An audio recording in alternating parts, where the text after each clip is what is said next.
1990 में यहाँ राजीव गांधी आए थे, अच्छा। तो उनके लिए हेलीपैड बना था, लेकिन एक जो जगह निर्धारित की गई थी हाँ। वहाँ एक वृक्ष आ रहा था, हाँ।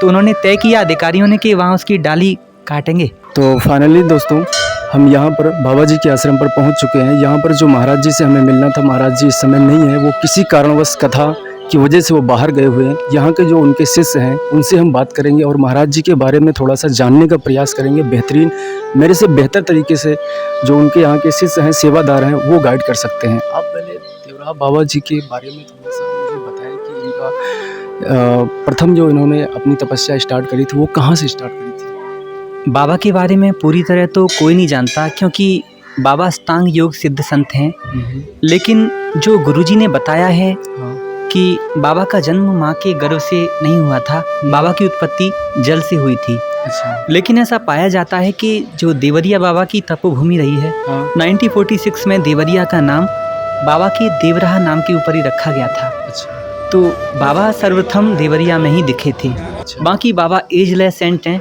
उनकी उम्र की अब तक किसी को नहीं पता, तो उम्र के बारे में कोई नहीं जानता बाबा के। अच्छा जी। तो बाबा जी के बारे में हमने ये भी सुना है कि बाबा जी के बारे में बहुत से बड़े बड़े पॉलिटिशियन और नेता लोग यहाँ पर आते थे दर्शन के लिए। तो क्या इसमें कितने % की सच्चाई है? ये सच्चाई तो पूरी सच्चाई है, बाकी का जितना भी बोलेंगे हम वो कमी है, क्योंकि मैं तो छोटा सा ही सेवक हूँ। हमसे भी जो बड़े बड़े सेवक हैं गुरुजी के, तो और गुरुजी स्वयं बताते हैं कि भारत के जितने भी राष्ट्रपति प्रधानमंत्री हुए हैं, सब ने बाबा के दर्शन किए हैं। अच्छा। तो सब लोग बाबा के दर्शन करने आते थे और इसी मचान से बाबा दर्शन देते थे सबको। ये महाराज जी का जो बाबा जी का जो मचान है, ये तो वास्तविक मचान ये अभी भी जो वर्तमान समय में है, ये वही मचान है या इसमें कुछ बदलाव किया गया है?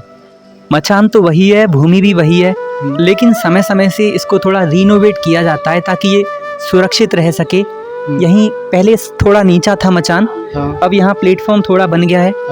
तो मचान तो वही है, लेकिन समय समय पे इसे सुरक्षित रखने के लिए थोड़े बदलाव किए जाते हैं। सब बदलाव जी। किए जाते हैं। ठीक है। तो महाराज जी की कुछ आखिरी जो जनता के लिए उन्होंने आखिरी सवाल जो अपने छोड़े हों समाधि के बाद में, कुछ आपने अपने गुरु जने से सुनी होगी, तो उसके बारे में कुछ बताएं जो उनके आखिरी शब्द रहे होंगे। बाबा के आखिरी शब्द नहीं, बाबा तो अभी भी हैं, क्योंकि बाबा ऐसे महायोगी थे कि क्षण भर में ही कहीं भी प्रकट हो जाते थे। अच्छा। एक ही समय में बाबा को कई जगह देखा जाता था। जैसे बाबा वृंदावन में, गुरुजी बताते हैं कि फाल्गुन के महीने में वृंदावन आते थे, अप्रैल में बाबा देहरादून जाते थे। बाबा कभी कुछ खाते नहीं थे, ना ही कभी सोते थे, और बाबा कहीं भी अदृश्य रूप से आ जा सकते थे। यमुना मैया पास में ही है, यहाँ बाबा त्रिकाल स्नान यमुना जी के अंदर करते थे। अच्छा। कई घंटों जल के अंदर रहते थे बाबा। अच्छा। तो बाबा ने जो अंतिम समय यही कहा था, जो गुरुजी ने बताई है, कि बच्चा मुझे कहीं आना जाना नहीं है, जब भी मेरे भक्त याद करेंगे मैं वहाँ प्रकट हो जाऊंगा, और ये मचान ही मेरा स्वरूप रहेगा। अच्छा। यहाँ बाबा की ऊर्जा विद्यमान है, और आश्रम में भी बाबा देखे जाते हैं। जो सच्चे भक्त हैं, सिद्ध लोग हैं, उन्होंने बाबा को देखा है, महसूस किया है। पूरे भारत से, देश विदेश से भक्त आते हैं, बाबा के दर्शन करते हैं और अपनी मनोकामना पूरी करते हैं। तो जैसा कि मैं आपको पहले ही बताया था कि भारत उस समय टीवी का प्रचार नहीं हुआ करता था। बाबा की इतनी लंबी सफल यात्रा जो रही है, वो विदेशों तक के भक्त यहाँ पर आते थे। जो लोग वृंदावन दर्शन के लिए आते थे, वो बाबा जी के जरूर दर्शन करके जाते थे। इसमें 100% सच्चाई है। हाँ, ये सत्य है। सत्य। बाबा के दर्शन करने राजनेता, वैज्ञानिक, दार्शनिक, पॉलिटिशियंस और बड़े फिल्मी स्टार्स वगैरह होते थे, राष्ट्रपति, प्रधानमंत्री, पर बाबा के लिए सब बराबर थे। चाहे किसान हो, चाहे राष्ट्रपति, सब बाबा के लिए बच्चे ही थे। बाबा सबको प्यारे बच्चा, प्यारे आत्मा कहकर पुकारते थे। और यही नहीं, बाबा जब यमुना मैया के अंदर जाते थे तो वहाँ कछुए, मछली, वो भी बाबा के पास बैठे रहते, और सब बाबा सबको प्रेम बच्चे की तरह करते थे। तो ये बाबा, इसके बारे में क्या बाबा जी ने खुद बताते थे बाहर? बाबा बताते, समाधि के बाद, बाहर निकलने के बाद बाबा ऐसा लोग देखते थे। अच्छा। गुरुजी जो बड़े श्री बड़े महाराज जी हैं, अभी वे सत्संग चल रहा है मध्य प्रदेश में, देवराहा ज्ञान आश्रम का चैनल है, उस पे आप वो वहाँ भी देख सकते हैं। ठीक है। उसमें महाराज जी के, आपके चैनल का नाम? आश्रम का चैनल है देवराहा ज्ञान। अच्छा। उस पर गुरुजी के उपदेश और आते रहते हैं। तो वहाँ से बाबा के बारे में और अधिक जान सकते हैं आप। सरकार जी बताते कि जब ये बच्चे थे तब देवरिया में 2 मगरमच्छ थे। हाँ। बाबा ने उनका नाम श्यामदास और श्यामदास ही रखा था। अच्छा। तो वे बाबा के पास जाके राम नाम दांतों से कटकटा के ऐसी ध्वनि निकालते हाँ। कि राम नाम सीताराम जैसी ध्वनि स्पष्ट सुनाई देती। अच्छा। पर वे शाकाहारी थे। अच्छा। बाबा उनके लिए गुरुजी उनको अपने हाथ से ही हाँ।